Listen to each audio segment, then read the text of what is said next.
So my baby, he tries to take his arms out of the swaddle, the happiest baby swaddle. Does that mean he wants his arms free? Or am I supposed to keep them in the swaddle? So swaddling is one of these things that really can confuse parents, and actually confuses doctors too.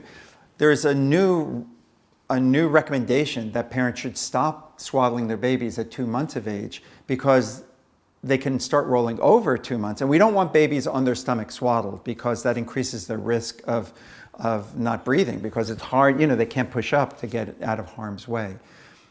But the problem is, if you stop swaddling at 2 months, they can roll over even more easily and get into an unsafe position. And they also wake up and cry more and they startle more, which means parents are more likely to bring the baby in bed with them, and then that's going to be a risk for the babies. So what's great about SNOO is it's really the only safe swaddling that's available.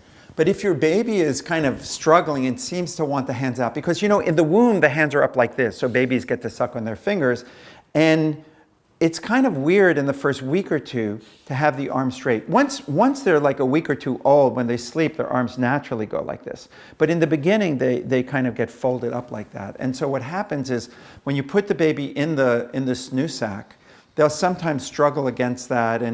And if the sack is too high up on the arm, they actually even can double their hands up. But the problem with that is that they don't have good control over their hands. It takes 3 to 4 months for the coordination to really kind of go down the body. It's this kind of interesting thing. When a baby is born, first thing they develop is coordination of the eyes. They can look and follow you from place to place, then smiling, then neck control, then upper back, then lower back, then arms. It kind of moves in that progression. So it actually takes a good 4 months for babies to be good at getting their hands into their mouth and sucking on their fingers.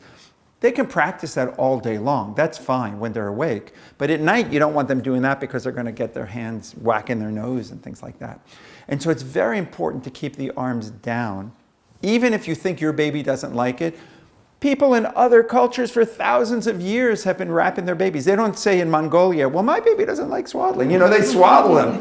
And so that's what we need to do as the first step. Even if your baby struggles against it, they don't get a vote. They do not get a vote. They don't have the responsibility yet for making that decision. Once they're swaddled, and then you do the motion and sound and sucking on a pacifier, that's what gets a baby calm and happy. And then they just give in. And the swaddling allows them to sleep longer.